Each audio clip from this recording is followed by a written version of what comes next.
News nation पर आपका स्वागत है। आपके साथ मैं हूं राकेश पांडे। दूसरी लहर में लोग कोरोना की बढ़ती रफ्तार से चिंतित हैं, परेशान हैं, चारों ओर हाहाकार मचा है, लोग त्राहिमाम कर रहे हैं। लोग इस बात के इंतजार में हैं आखिरकार ये दूसरी लहर खत्म कब होगी। लेकिन सबसे बड़ी संकट की बात यह है कि कोरोना की तीसरी लहर आने वाली है। बड़ा सवाल ये, इससे हम निपटेंगे कैसे, इस पर हम बातचीत करेंगे। लेकिन पहले सुप्रीम कोर्ट से बड़ी खबर। दिल्ली में ऑक्सीजन की कमी पर सुनवाई के दौरान केंद्र ने बताया कि दिल्ली को कल 730 मीट्रिक टन ऑक्सीजन मिली है। दिल्ली में अतिरिक्त सप्लाई है, लेकिन उससे अनलोड नहीं कर पा रहे।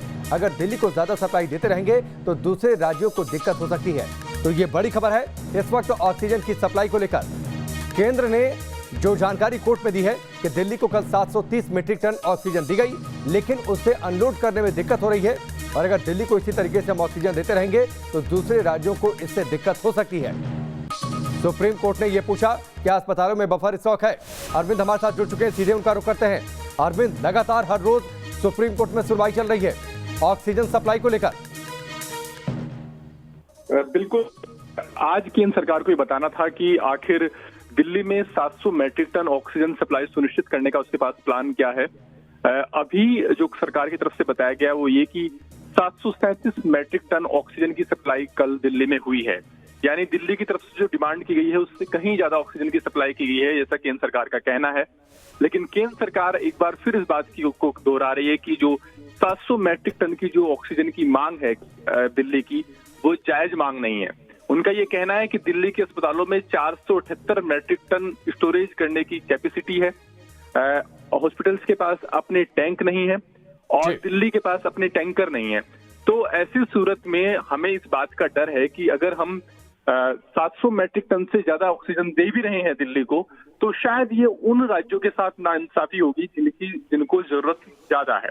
यानी कहीं ना कहीं केंद्र सरकार इस बात को कह रही है कि 700 मैट्रिक टन की मांग जायज नहीं है, और अगर इस आदेश पर अमल किया जाता है तो बाकी राज्यों को जिनकी आपूर्ति बनती है उनको दिक्कतें आनी शुरू हो जाएंगी।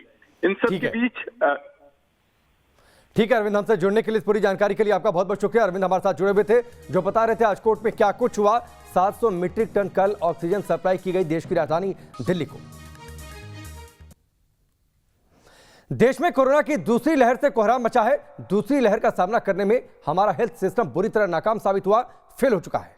सवाल सबसे बड़ा यह है, और सरकार ने जो चेतावनी जारी की है कि कोरोना की तीसरी लहर भी निश्चित तौर पर आएगी। सवाल सबसे बड़ा यह है, अगर कोरोना की तीसरी लहर आ गई तो क्या होगा। देश के वैज्ञानिक सलाहकार विजय राघवन ने कोरोना की तीसरी लहर की आशंका जताई। एक्सपर्ट्स के मुताबिक तीसरी लहर बच्चों और युवाओं के लिए ज्यादा खतरनाक हो सकती है। सवाल यह है कि मौजूदा हालात में हम तीसरी लहर का सामना कैसे करेंगे। दूसरी लहर में हमारा हेल्थ सिस्टम नाकाम साबित हुआ, तीसरी लहर की चुनौतियों से कैसे निपटेंगे। इस पर बातचीत करने के लिए हमारे साथ डॉक्टर्स और एक्सपर्ट्स का बड़ा पैनल है। हम तीसरी लहर के हर पहलू पर बातचीत करें, लेकिन उससे पहले इस रिपोर्ट को देखिए।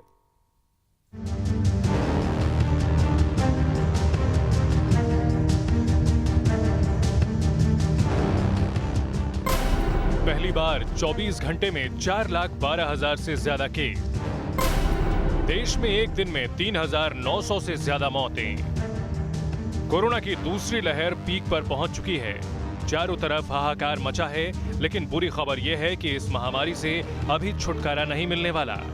कोरोना की तीसरी लहर आने वाली है। सरकार के वैज्ञानिक सलाहकार विजय राघवन ने इसकी आशंका जताई है और देश को वायरस की तीसरी लहर के लिए तैयार रहने को कहा है। Where does SARS coronavirus 2 go from here? A phase 3 is inevitable, given the high levels of circulating virus. But it's not clear on what time scale this phase 3 will occur. Hopefully, incrementally, but we should prepare for new waves. दूसरी लहर ने जो तबाही मचाई है, उसे देखते हुए तीसरी लहर का नाम ही शरीर में सिहरन पैदा कर रहा है। हालांकि सरकार के वैज्ञानिक सलाहकार ने तीसरी लहर के समय के बारे में अभी साफ साफ कुछ नहीं कहा है, लेकिन एक्सपर्ट इसके नवंबर से दिसंबर के बीच आने की आशंका जता रहे हैं। कोरोना की स्टडी कर रहे वैज्ञानिकों के मुताबिक तीसरी लहर युवाओं के लिए ज्यादा खतरनाक साबित हो सकती है। तो क्या तीसरी लहर दूसरी लहर से भी ज्यादा खतरनाक होगी? सवाल यह है कि दूसरी लहर के सामने पस्त हो चुका हमारा सिस्टम तीसरी लहर का सामना करने के लिए कितना तैयार है। Team news nation. तो ये रिपोर्ट आपने देखी और आपका परिचय हम हमारे एक्सपर्ट से करवाते हैं। प्रोफेसर मनिंदर अग्रवाल जुड़े हैं, जो कि आईआईटी कानपुर से हैं, और साथ ही डॉक्टर रजत अरोड़ा, जो कि एमडी हैं यशोदा अस्पताल के। सबसे पहले डॉक्टर रजत, मैं आपका रुख करता हूं। दूसरी लहर में हमारा हेल्थ इंफ्रास्ट्रक्चर नाकाम साबित हुआ। लोग अस्पताल में बेड्स के लिए मारे मारे फिर रहे हैं, लोगों को ऑक्सीजन नहीं मिल पा रही, सिलेंडर रिफिल कैसे करवाएं, ये सारी परेशानियां हैं। सबसे बड़ा सवाल यह है कि आखिरकार हम तीसरी लहर की चुनौतियों से कैसे निपटेंगे। प्रोफेसर मनिंद्र अग्रवाल, यही सवाल आपसे कि हम तीसरी लहर की चुनौतियों से कैसे निपटेंगे। प्रधानमंत्री मोदी के जो वैज्ञानिक सलाहकार हैं उन्होंने कह दिया तीसरी लहर तो आएगी। डर लग रहा है इस आशंका को सुनकर। दो ओनली वे कि जो हम ये लहर से निपट सकते हैं, ये लहर से और जो आगे आने वाली लहर है उससे इसी तरीके से निपट सकते हैं कि हम मैक्सिमम लोगों को वैक्सीन लगा पाए और जो वैक्सीन अभियान है उसको जितनी तेजी ला पाएंगे उतना ही हम लोगों को फायदा होगा। इस समय हम लोग जो 18 से ऊपर की जो वैक्सीन अभियान हमने शुरू किया है उसके बावजूद भी हम लोग वैक्सीन की कमी होने की वजह से वैक्सीन नहीं दे पा रहे हैं। गवर्नमेंट को उसमें कुछ करना पड़ेगा, फॉरेन से वैक्सीन लानी पड़ेगी, जो हमारी वैक्सीन अवेलेबल है यहाँ पर उसमें तेजी लानी पड़ेगी। कुछ दिनों से वैक्सीन में कुछ वैक्सीन की जो यूज हो रहा है उसमें कमियां आई हैं, हमें उसमें करेक्शन करना पड़ेगा, सबसे पहली बात। दूसरी बात जो हम बोल रहे हैं, जो हम पहले से भी करते आए हैं, माइक्रो लॉकडाउन्स, जो मैसिव पूरे देश का लॉकडाउन है वो हमें कठिन हो सकता है हमारे लिए, लेकिन जो माइक्रो लॉकडाउन है, जो कुछ एरियाज में लॉकडाउन करके उसमें कंटेनमेंट स्ट्रैटेजी लगा के उस तरीके से हम जो नंबर्स हैं उसको स्लो डाउन कर सकते हैं। कुछ समय दे सकते हैं हेल्थ केयर वर्कर्स को, कुछ समय दे सकते हैं हॉस्पिटल्स को कि वो ज्यादा से ज्यादा लोगों को, ज्यादा से ज्यादा पेशेंट्स को ट्रीट कर पाए। उसके अलावा मुझे लगता है जो हमारे यंगस्टर्स हैं, जो हमारे बच्चे हैं, जो आगे जाके अब जो सेंसिटिव होते जा रहे हैं, आप देख रहे हैं हमारे अस्पताल में भी और अस्पताल में भी जो पेडियाट्रिक आईसीयूज हैं, जो न्यूनेटल आईसीयूज है, उनमें पेशेंट्स आने लगे हैं जो पहले पिछले वेव में कभी नहीं देखा था। उसको रोकने के लिए हमें जो जैसे फाइजर वैक्सीन लेके आया है और कनाडा ने कल ही उसको अप्रूव किया है 12 साल के बच्चों के ऊपर, हमें उसमें तेजी लानी पड़ेगी। हमारा वैक्सीन जो अभियान है उसमें बहुत वॉर लाइक सिचुएशन है ये। तो वॉर लाइक सिचुएशन में जब सारे अप्रूवल्स तेजी से हो रहे हैं, हर चीज तेजी से हो रही है, तो हमें हर तरीके के लोगों को इन्वॉल्व करके, पैरामेडिकल को इन्वॉल्व करके, फिजियोथेरेपिस्ट को इन्वॉल्व करके, डेंटिस्ट को इन्वॉल्व करके वैक्सीन अभियान को तेजी लानी पड़ेगी। ये एक ही तरीका है, यही रामबाण है इससे बचने का, कोई और रामबाण नहीं है। ठीक है डॉक्टर रजत अरोड़ा, जो चेतावनी आई है सरकार की ओर से, जो आशंका जाहिर की गई है कि तीसरी लहर आएगी, दूसरी लहर में हम परेशान है, दूसरी लहर समाप्त कब होगी, पीक पर आने की बातचीत है, ये कोई ठीक से नहीं जानता, तमाम कैलकुलेशंस हैं। आपको क्या लगता है कि दूसरी लहर समाप्त होगी और तीसरी लहर जब आएगी तो दोनों के बीच में गैप कितना होगा, कब तक आ सकती है तीसरी लहर सर? देखिए ये बोलना बहुत मुश्किल है और जरूरी भी नहीं है कि तीसरी लहर सब जगह पर एक समय पे आएगी। जहां पर वैक्सीनेशन ज्यादा हो चुकी होगी वहां पर लहर कम आएगी, जहां पर वैक्सीनेशन कम हुई होगी वहां पर लहर पहले आएगी। तो ये बोलना मुश्किल है, लेकिन हो सकता है 2 महीने में, हो सकता है 3 महीने में। I think only God can predict कि ये कब आएगी, but there is no reason कि ये नहीं आएगी, देयर इज नो रीजन कि चौथी लहर भी नहीं आएगी। अगर हम अभी हमने जो भी कमियां हैं उसको अगर हम करेक्ट नहीं करेंगे तो ये कभी खत्म नहीं होगा वायरस, और हमें लहर पे लहर आती रहेगी और लोग परेशान होते रहेंगे, जाने जाती रहेंगी, हेल्थ केयर इंफ्रास्ट्रक्चर फेल होता रहेगा।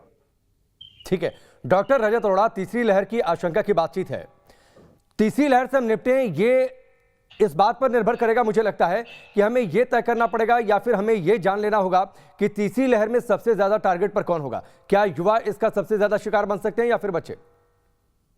बिल्कुल, युवा और बच्चों की चांसेस तीसरी लहर में बढ़ने की इसलिए है क्योंकि यही वो लोग होंगे, ये वनरेबल पॉपुलेशन हो जाएगी अब जाके, क्योंकि जो 45 साल के ऊपर हैं, जो पहले कोमॉर्बिड थे या जो 60 साल के ऊपर थे, उनमें अब वैक्सीन लग रही है। तो जो बचेंगे कौन? 45 साल के नीचे वाले लोग, और यही वो लोग हैं जो बाहर जाके काम कर रहे हैं, यही वो लोग हैं जो लोगों से मिल रहे हैं, यही वो लोग हैं जिनमें अभी भी कोविड एप्रोप्रिएट बिहेवियर की कमी है। क्योंकि ये हम लोग 45 साल के नीचे वाले लोग ये सोचते हैं कि हम लोग वनरेबल नहीं है, वनरेबल तो 60 साल के ऊपर वाले थे, तो हमें कोविड एप्रोप्रिएट बिहेवियर की कमी है, और हम 40 साल 50 साल के लोग हैं या जो बच्चे हैं, उन्हीं में अब ये वेव तेजी से बढ़ेगी। इसलिए ही हमारे लिए बहुत जरूरी है कि हम इन सब लोगों को वैक्सीन लगाएं। ठीक है प्रोफेसर मनिंद्र अग्रवाल, मैं इसी सवाल को थोड़ा दूसरे तरीके से आपके सामने लेकर आता हूं।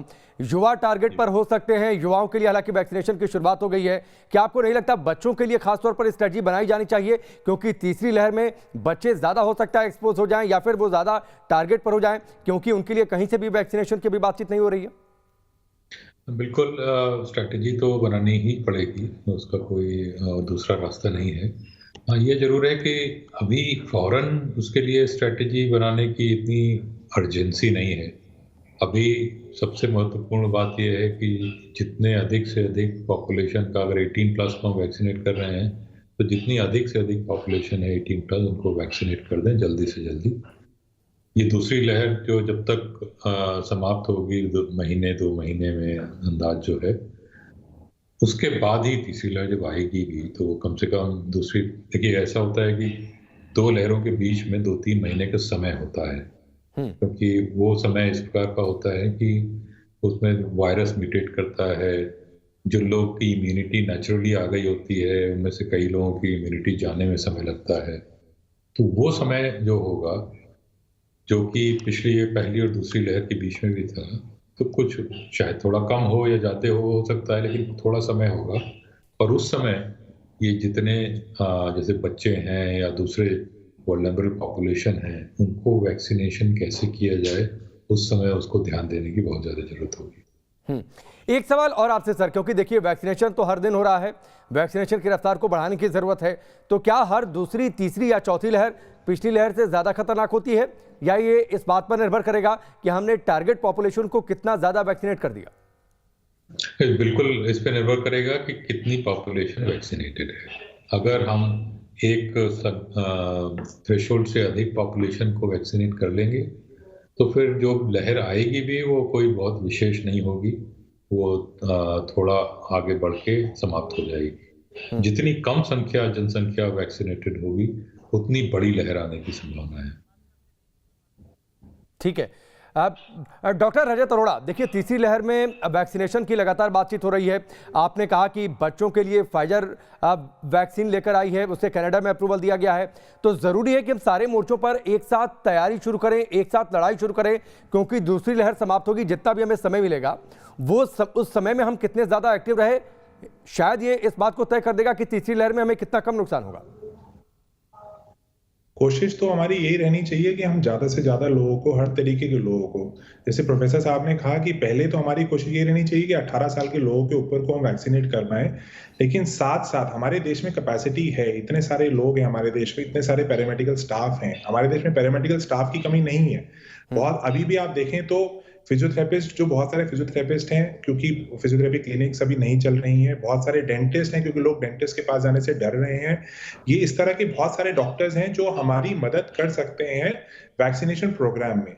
कठिन ये है कि वैक्सीनेशन की कमी है, अगर हम उसमें कुछ तेजी ला पाए, वैक्सीनेशन मैन्युफैक्चरिंग में तेजी ला पाए, या मैन्युफैक्चरिंग या फिर हम इंपोर्ट कर पाए, तो मेरा ये मानना है कि हमें ज्यादा से ज्यादा लोगों को वैक्सीनेशन करना चाहिए।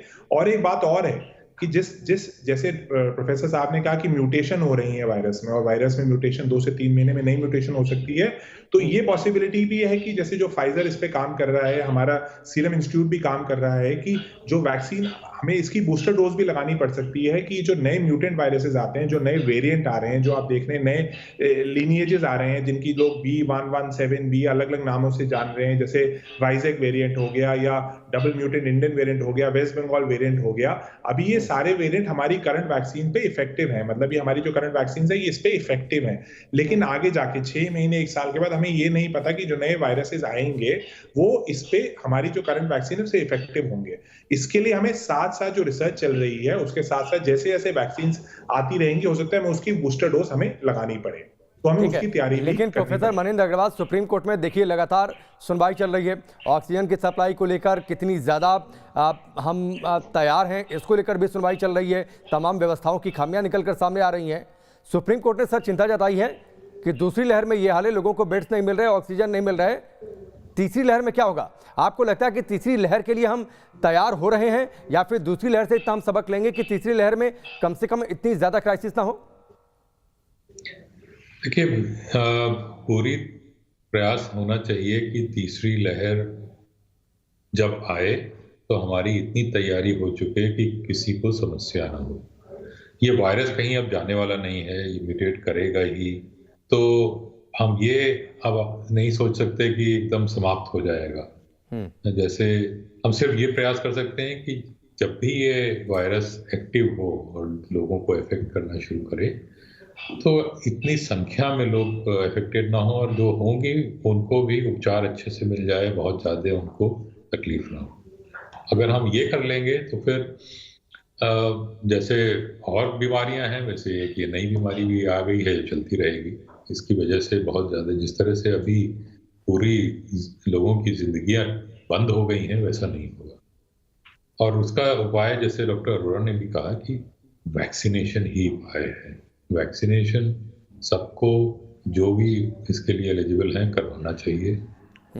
थोड़ा हमारे ये जिसको कह सकते हैं अनफॉर्चुनेट रहा कि जब पहला सेकंड और दूसरे राउंड जब वैक्सीनेशन का हुआ तो बहुत सारे लोगों ने जो भी कारण रहे हों लेकिन वैक्सीनेशन नहीं करवाया। और जैसे अभी डेटा आप देखें तो काफ़ी लोग जिनकी अभी मृत्यु हो रही है उसमें इस प्रकार के लोग संख्या में हैं जो कि वैक्सीन लगवा सकते थे लेकिन उन्होंने नहीं लगवाए। तो क्या माने प्रोफेसर मनिंदर अग्रवाल सर, जो आप बात कह रहे हैं, दूसरी लहर के शुरू होने से पहले लोग उतने जागरूक नहीं थे, लोग उतने ज़्यादा एक्टिव नहीं थे वैक्सीनेशन को लेकर, इसलिए दूसरी लहर में इतनी ज़्यादा हाहाकार हमें चारों ओर देखने को मिल रहा है? कुछ हद तक बात भी है, जी हाँ। शायद लोगों ने सोचा कि अब वायरस चला गया है, पहली लहर आके निकल गई है, संख्याएं बहुत बहुत कम हो गई हैं, अब कुछ होगा नहीं।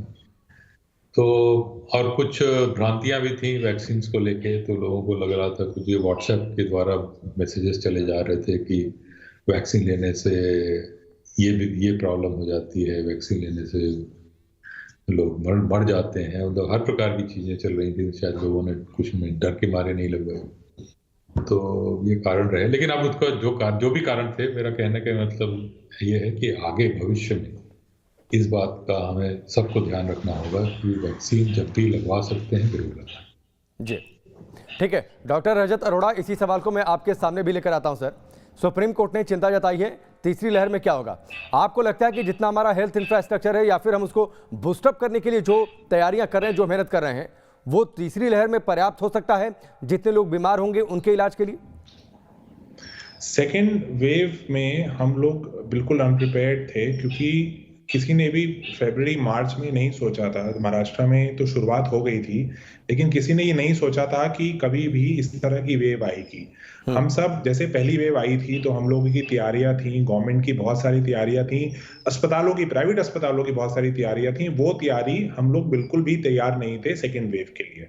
ना हमारे पास हमारे सारे बेड्स नॉन कोविड पेशेंट से भरे हुए थे। अस्पताल जैसे रेगुलर चलता है वैसे चल रहा था। लोगों की जो अस्पतालों के अंदर, बाहर नहीं बोलूंगा, अस्पतालों के अंदर भी लोगों की, स्टाफ के अंदर भी कोविड एप्रोप्रिएट बिहेवियर जो होता है, पीपी पहनने का बिहेवियर, मास्क पूरा पहनने का बिहेवियर कम हो गया था। बिकॉज एवरीवन बिलीव्ड, हर आदमी ने ये सोचा था कि अब कोविड खत्म हो चुका है। और एग्जैक्टली वही उल्टा हुआ। जो हमने सोचा था कि कोविड खत्म हो चुका है, और कोविड ने अपनी जो बड़ी ये चेहरा जो दिखाया है, ये जो राक्षस वाला चेहरा जो दिखाया है, ये बिल्कुल पिछली वाली वेव से बिल्कुल अलग है। किसी ने भी नहीं सोचा था कि हम इतने ओवरवेल्म हो जाएंगे, हमारे पास इतनी कमियां हो जाएंगी कि हम पेशेंट बाहर इमरजेंसीज में होंगे, उनको हम नहीं ले पाएंगे। पेशेंट रोड पे, लोगों को, पेशेंट को परेशानियां होंगी, लोग गुरुद्वारे में जाके ऑक्सीजन मांगेंगे। किसी ने कभी नहीं सोचा था। इसीलिए गवर्नमेंट और अस्पतालों की दोनों की तरफ से ये कमी रही है कि किसी ने भी इसकी प्रिपरेशन नहीं की थी। लेकिन मुझे लगता है कि जैसे ही तीसरी वेव आएगी, हम लोग अब वी आर वेरी अब हम प्रिपरेशन हम लोगों की बढ़ रही है, गवर्नमेंट की प्रिपरेशन बढ़ रही है, और मुझे लगता है कुछ आने वाले समय में ये प्रिपरेशन हम लोगों की और बेहतर से बेहतर हो जाएगी। ठीक है, तो प्रोफेसर मनिंदर अग्रवाल, सरकार को क्या क्या तैयारी कर लेनी चाहिए, अस्पतालों को क्या क्या तैयारी कर लेनी चाहिए, ताकि कम से कम तीसरी लहर में किसी को इलाज ना मिले, कोई ऑक्सीजन के लिए सड़क पर तड़प रहा है, कोई बेड्स के लिए मारा मारा फिर रहा है, ये स्थिति देखने की नौबत ना आए? हाँ, देखिए कुछ चीज़ें तो जरूर की जा सकती हैं, जैसे ऑक्सीजन जनरेशन प्लांट कई हॉस्पिटल अगर लगवा लें तो वो सुविधा हो जाएगी कि ऑक्सीजन का इंतजार नहीं करना पड़ेगा कि कहीं और से आए। बेड्स की जहाँ तक संख्या है, देखिए वो तो हमारे देश में इंफ्रास्ट्रक्चर जो भी है उसको बहुत अच्छा होने की आवश्यकता है। और अगर हम ये सोचें कि 2-3 महीने में वो पूरा एकदम कनाडा जैसा हो जाएगा तो वो संभव भी नहीं है। लेकिन हमें प्रयास जरूर करने होंगे।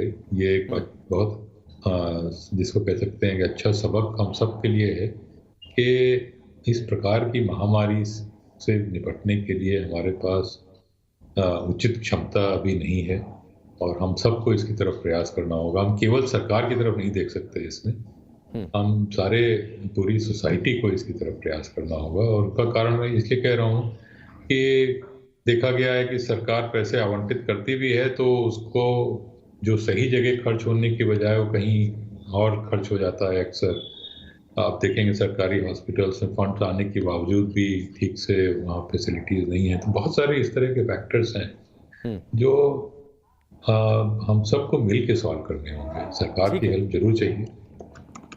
ठीक है डॉक्टर रजत अरोड़ा, जन सहभागिता भी बहुत ज़रूरी है। तो सर सबसे पहले तो ये मैं आपसे जानना चाहूँगा यहाँ पर कि ठीक है, दूसरी लहर से तो देश निपटने की कोशिश कर रहा है, लोग कोशिश कर रहे हैं, आप लोग सर सबसे ज़्यादा कोशिश कर रहे हैं। तीसरी लहर से लोग बचे रहें, इसके लिए लोगों को क्या एहतियात बरतनी होगी ताकि वो अभी से प्रैक्टिस में ला लें? सबसे पहले चीज है कोविड एप्रोप्रिएट बिहेवियर। हम लोगों को सबको जानकारी है कोविड एप्रोप्रिएट बिहेवियर क्या होता है। उसमें सबसे पहली बात जो है वो मास्क पहनना और मास्क सही ढंग से पहनना। अभी जो नई गाइडलाइंस आई हैं उसके हिसाब से हमें डबल मास्क पहनना है। अगर हम कपड़े वाला मास्क पहन रहे हैं उसके साथ साथ हम लोगों को एक सर्जिकल मास्क भी पहनना है। तो ये डबल मास्किंग जो है हमारे लिए पूरे समय, आप जब बाहर हैं या आपके घर में कोई भी आ रहा है उसके सामने आपको डबल मास्क पहनना है। गवर्नमेंट तो ये भी बोलती है कि हमें घर के अंदर ही मास्क पहनना है। मुझे लगता है वो थोड़ा सा मुश्किल हो सकता है बहुत लोगों के लिए, लेकिन जैसे ही बाहर जाए, पहले तो हम बाहर जाना अवॉइड करें और हम बाहर जा रहे हैं तो हमें डबल मास्क पहन के ही बाहर जाना है। और मास्क जो पहनना है वो नाक के ऊपर होना है, ये नहीं कि नाक के नीचे होना है। मैंने इतने लोगों को देखा है, अस्पतालों में देखा है, बाहर देखा है, लोगों की जो मास्क है वो हमारे नाक के नीचे रहता है। लोगों को ये समझना है कि हम मुंह नहीं छुपा रहे हैं, हमें अपना पूरा नाक और मुंह दोनों छुपाना है। हमें तभी हम लोग उसको केयर कर पाएंगे। और हम लोगों के साथ जो बैठ के खाना पीना करते हैं उस समय भी हमें कोरोना हो सकता है। उतना कोरोना को होने के लिए सिर्फ 5 से 10 मिनट की जरूरत है कि अगर आप किसी से आपका क्लोज कॉन्टैक्ट है तो आप किसी के साथ चाय पीने बैठे हैं, कॉफी पीने बैठे हैं, लंच कर रहे हैं, उतना समय बहुत है कोरोना को होने का या आपको उसमें इफेक्ट होने का। तो कोविड एप्रोप्रिएट बिहेवियर हम लोगों को 99% नहीं 100% कोविड एप्रोप्रिएट बिहेवियर करना पड़ेगा। उसके साथ साथ जो गवर्नमेंट कर रही है माइक्रो लॉकडाउन या जिसको हम कहते हैं टेस्ट, या उसके बाद हम ट्रैक करेंगे, ये जो सारी चीजें हैं वो सारी चीजें गवर्नमेंट को अपने साथ साथ तेजी उसमें लानी पड़ेगी। ठीक है प्रोफेसर मनिंदर अग्रवाल, हमें यह भी ध्यान देना होगा, सर आखिरी सवाल आपसे, हमें यह भी ध्यान रखना होगा कि तीसरी लहर में जो सुपर स्प्रेडर इवेंट हैं उन्हें भी कैसे रोका जाए, इस बात पर भी सरकार को और लोकल एडमिनिस्ट्रेशन को ध्यान देना होगा। जी बिल्कुल, जहाँ भी खासतौर से इनक्लोज्ड एरिया में बहुत सारे लोग को एक साथ इकट्ठा होना खतरनाक है। और हाँ, ये जरूर है कि आप ऐसा हम लोग नहीं कह सकते कि आप इस प्रकार की लोग कभी भी इकट्ठा ना हो, लेकिन ये ध्यान रखना होगा कि यदि थोड़ी भी आशंका है कि संख्या वायरस बढ़ सकता है तो इसको बहुत स्ट्रिक्टली एनफोर्स करने की जो आवश्यकता है कि इस प्रकार की मीटिंग्स ना हो। ठीक है, वक्त इतना ही है। प्रोफेसर मनिंदर अग्रवाल और डॉक्टर रजत अरोड़ा, आप सबका बहुत बहुत शुक्रिया कि आपने समय निकाला, जो वैल्यूएबल जानकारी दी दर्शकों को। निश्चित तौर पर लोग भी तैयार होंगे तीसरी लहर का सामना करने के लिए, गंभीरता को समझेंगे कि कोविड एप्रोप्रिएट बिहेवियर तब तक हमें नहीं छोड़ना है जब तक कोरोना नाम की महामारी इस दुनिया से समाप्त ना हो जाए। बहुत बहुत शुक्रिया आप सबका हमसे जुड़ने के लिए। यहाँ पर रुकेंगे ब्रेक के लिए, बहुत जल्द वापस लौटते हैं।